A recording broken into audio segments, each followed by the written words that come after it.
Okay, so for today's video, pupunta tayo sa palengke. Samahan niyo ako muna sa palengke, guys.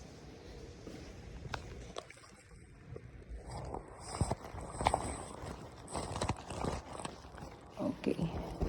So, pupunta ako sa palengke. Kaya ganito yung suot ko kasi nag-i-e-bike po tayo. Pupunta sa palengke.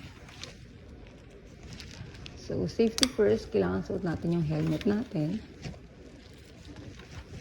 So tayo ng jacket kasi medyo hindi maganda yung panahon. So, para ready tayo if ever umulan. So, paano? Let's go!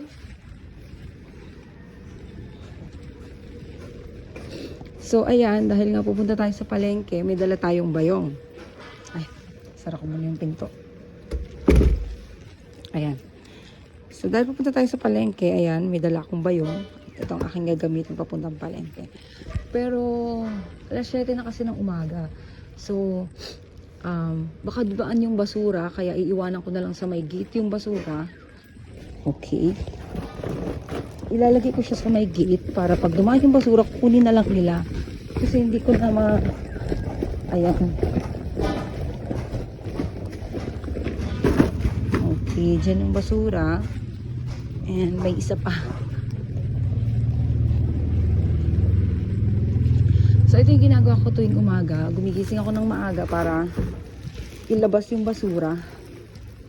No? Kasi ang basura dito sa amin, sa barangay namin, tuwing morning lang siya kumukuha ng basura. So, ayan. Iwan ko lang siya dyan. Alam na nila yung gagawin nila dyan. Kasi nabilin ko na rin naman yan sa mga nag-a-assist sa pagkuha ng basura. Okay, so ayan. Mag-i-scooter lang tayo. Oops, naka-alarm pala siya. Okay. So, mag-i-scooter lang tayo papuntang palengke.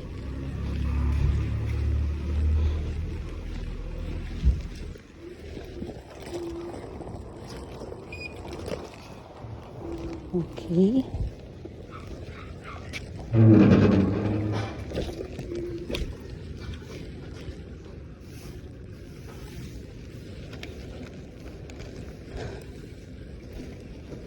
Okay, so samahan niyo ako mag scooter papuntang palengke. So, ang pupunta natin sa palengke ngayon is bibili ako ng bawang. Pangluto ko ng tapa. Good morning po! So, yun na nga, bibili ako ng bawang, pangluto ng tapa. At saka titingin ako kung anong pwedeng ulam. Good morning po! Good morning! Okay, so napansin nyo, ganyan. Every time kasi na may nadadaanan ako, lalo na ganitong umaga, pampaganda ng umaga natin yan. So, pag may nakasalubong tayo, pwede naman natin i-good morning, kahit kilala natin or hindi. So, actually, yung tatlong nadaanan ko is hindi ko kilala. Good morning, Nay! Pero yan si Nanay, kilala ko siya. Kasi siya yung nag-iikot dito sa barangay namin para naghahanap ng kalakal. So, ayun, nag-good morning ako sa lahat ng madaanan ko. Pampadagdag ng maganda sa umaga. I-transfer natin sa ibang tao yung magandang gising natin, no? Okay. So, shortcut lang ako para mas safe. O, pwede naman akong dumaan sa highway, pero I choose to dito mag-shortcut sa mga skinita sa likod ng sa looban ng barangay namin para mas safe tayo, no? Compare sa highway. Pero later, gusto ko rin kasi tumingin ng isda dun sa may Escopa, dun sa isang place namin, sa place ng biyanan ko. Kaya lang medyo alas 7 na, so I think di na tayo diretso doon. Dito na lang tayo sa palengke titingin ng isda. Pero ang mahal kasi ng isda eh. So samahan niyo ako makipagtawaran, okay? Titingin ako anong pwedeng ulam. Good morning, Nay! Good morning, Ma'am! So yan si Ma'am, naging teacher siya ng anak ko, I think. O, kasi dito sa Pura Bicalaw, dito pumasok yung dalawang anak ko. Dito sila, yung panganay ko dito nag-aral ng elementary, and yung bunso ko dito pa rin siya nag-aaral until now. So, ngayon, nandito na tayo sa palengke.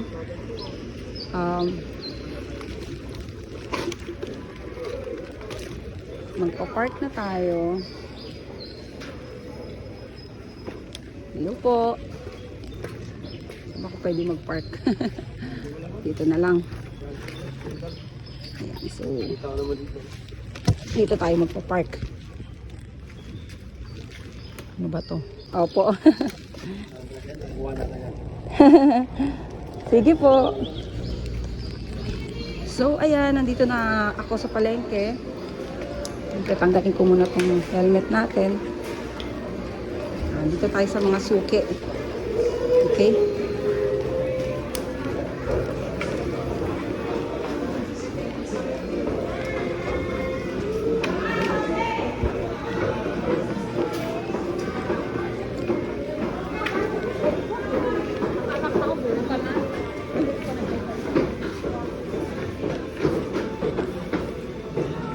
Hello. May pa-video ako ah. Ha? Nakakabit yung camera ko ah. Ay, may bawang ka? Na? Yung hubad? Abot pa 1 kilo?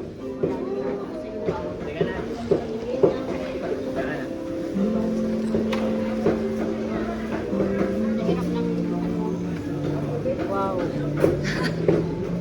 Dito kay ate ang aking suki. Suki sa gulayan. 119. Okay. Pwede na to. Oo. Video mo yung aking pala. Ayan, ito ang aking suki sa sa aking palengke sa gulay. Hindi po, ayan. So ito pagpasok nyo, 1, 2, 3, ayan. Pangatlong stall ng gulayan si Mami. Toge na lang saka pang lumpia wrapper. At saka itong tokwa. Mag-ano na lang ako, lumpiang toge. Toge. Sige lang, okay lang. Tapos ano, sibuyas te, mga 5 piraso lang, yung pula. Tapos, ano ba nilalagay sa toge? 1 pirasong carrots. Maliit lang yung maliit. Okay na yan. Na ano pa? Okay na siguro yan.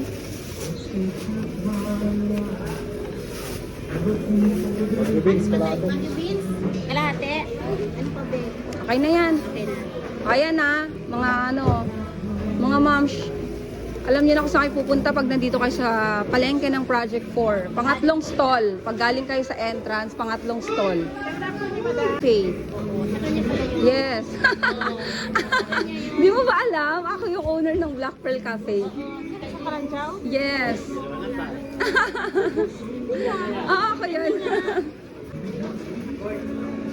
Ano yung badali? Maraming, oo. Pero ngayon lumipat kami dito sa J. Ocampo kasi mas malaki yung area. Mas malaki na yung dine-in. Okay na yan. Okay. Ito hanggang 2 na lang. Oo. Ayan. Hindi halata. Thank you. Mami, bye-bye. Bye. Thank you. Bye-bye. Ay, bakit ko sinuot yung aking helmet? So ngayon, pupunta naman tayo sa isdaan. Tingin tayo kung meron tayong mabibiling isda. Okay. Ano bang pwede nating bilhin isda?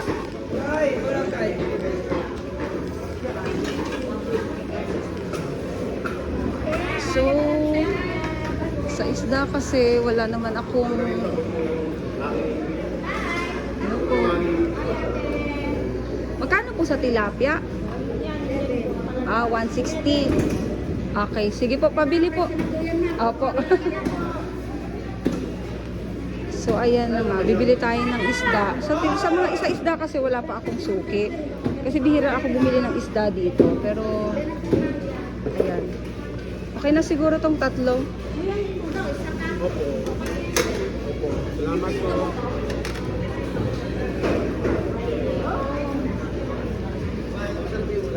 Ay, sige. Ano, dagdagan na natin ng isa pa para maging 1 kilo. Sige po. Sige po. Sige po. Magkano kilo? Lampas. Ayan. Ayan si Kuya. May dagdag yan, oh. Thank you, Kuya. Ganito ba akin? So, wala pa akong suki sa isda eh. So, bihira kasi ako mag-isda. Okay, dito ka na sa okay. Ayan, dito na ako bibili. Kasi napapaaral pa ako at saka may bahay ako inaayos. Saka malapit na rin mabili ko yung airport sa Camsor. Gusto ko yan, Kuya. Ako legit na magsasabi tayo ng totoo. Eto po, Kuya. Thank you. Nabili ko na yung Magkano kaya airport. yan? Ano po? Kuya, anong pangalan ng stall mo? Naka-video ako. Hello ka po. Actually, ito lang po. Number 3 po tayo. Gary po ang pangalan po. Ayan, si Kuya Gary. Ay, sorry. Yung akin pala nandun pala. Tatlong Missing pa. hit, Si 135. Kuya Gary dito sa Project 4 Palengke. Si Kuya Gary V. Gary.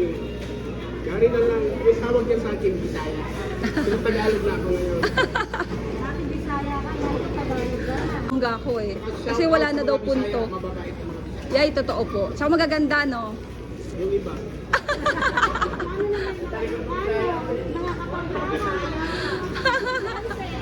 Grabe ha. Magaganda tayong lahat. Wala kang ginawa pa. True. So ayan, naghihintay tayo ngayon na habang nililinis ni Kuya yung ating biniling isda. Para pagdating sa bahay, di natin siya lilinisin kasi malinis na. Hugas-hugas na lang. May nakita akong ano doon, masarap yun natin. Kuya, wait lang ah. Ito na-miss ko na to eh. Alam niyo ba to guys? Ito ate oh. Ilan? Konti lang ate, ako lang ata kumakain sa bahay nito eh. Lagyan ng kamatis. Oo nga eh. Eh, ano ba? 1 quart lang, 50 lang para sa iyo ganda. May 1/4 na ba to? Wala pa ganda. Wala pa. Ay, ito din. Pwede bang magsama yan? Pwede lang. Bawasan natin tong malaki. Yan. Haluin mo siya para matikman mo parehas. Ayan. Hindi ko alam kung may 1/4 na to eh. Konti pa ganda. Konti pa. Ganda yung slice. 4, 3. 4. Ay, kuya. Ayan be. Okay na, be. Dagdagan mo lang konti. Para may tawad ka. Yes. Ayan. Thank you. 60 lang 1 quart ganda. Mariyan ang ganda. Ayan. Ito po. Yan. Thank you, ganda. Ilalagyan ko na, be. Thank you. So, ayan. So, ngayon, balikan na natin yung isda. O, balik ako bukas. May ulam na ako maghapon. Ayan. Sige po. Balik ako bukas. Thank you po. Thank you po. Tumakbuhan kami. Saan ba ako dadaan?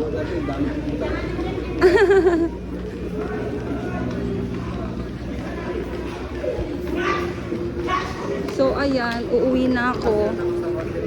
Ay, wait lang. Kalimutan ko. Ganda, paing kamatis. 5 lang ulit. Ang init kasi madali masira eh. 5 piraso lang. Paras lang? Oo. Ilang hindi? Yung hinog.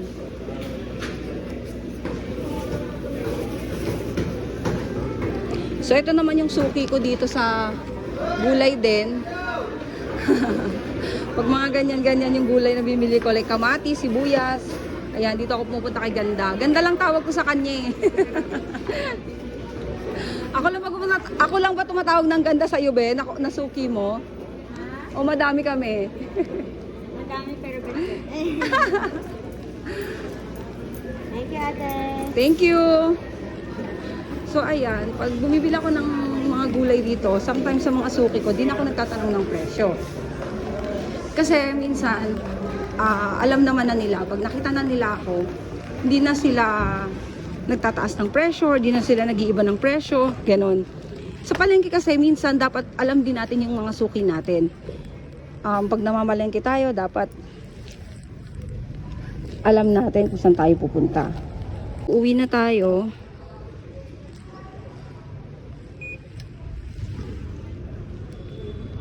Ayan. Magkwentuhan tayo pa uwi. Okay. So kung napansin nyo, makalat dito kasi ito yung dating palengke. Okay, nung ginagawa nila itong bagong palengke ng Project 4, dito sila pumwesto sa likod. So ngayon, medyo makalat siya kasi ginigiba pa lang nila. Tapos kakalipat pa lang nila sa bagong palengke. So ayun na nga, kwentuhan tayo. Eto, pag pupunta, bibigyan ko kayo ng tips kung paano mamamalengke. So, kung meron kayong certain na palengke na pinupuntahan, mas maganda kung meron kayong mga suki. Bakit kamo? Kasi pag suki ka nila, binabawasan nila yung presyo para sa'yo. Hindi mo na kailangan magtanong every time na mamimili ka na parang, magkano po ito, ganyan. Hindi mo na kailangan magtanong every time. Kasi pag natandaan ka na nila, pag nakita ka pa lang nila, alam na nila yung special price para sa'yo. Kasi alam nila na suki ka nila at pwedeng maghanap ka ng iba kung magbebenta sila ng mahal sa'yo. Kasi the more na nagtatanong tayo sa palengke, mas naiisip nila na bago lang to. So isipin nila na hindi to suki kasi nagtatanong tayo. Maliban na lang kung talagang kilala ka na nila. Katulad ni Mami na tinatawag kong Mami sa palengke. Mami tawag ko sa kanya kasi mas may edad lang siya sa akin, ganon. Ganon kasi ako, so lahat ng mas may edad sa akin, sa tingin ko na age ng mama ko, is tinatawag ko siya na Mami. So sometimes tita, pag sa tingin ko dalaga, kasi baka ma-offend, or sometimes naman nanay, pag matanda na. Mga tipong kasi edad na ng lola ko. Ayun nga, so dahil kakadaldal ko, lumampas ako. So, dito na lang ako dadaan. Okay lang naman yun. May daan din naman dito. So, dito sa barangay kasi namin, paikot-ikot lang yung mga street. So, dugtong-dugtong naman sila. Hindi ka maliligaw, basta alam mo kung saan papuntang highway. Okay.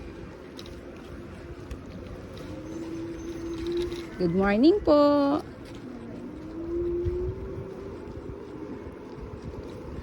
Ayan. So, mag-spread tayo ng good morning sa iba't ibang taong nakakasalubong natin.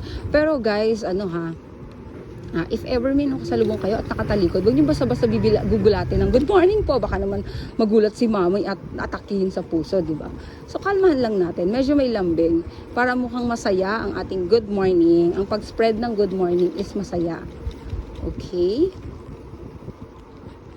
So, ayan. Nandito na ako sa Mascardo Street. Ay, sorry, yun, ano bang street to? Alvarez Street. Hindi ko masyadong memorize yung street dito sa place namin. Ayun na.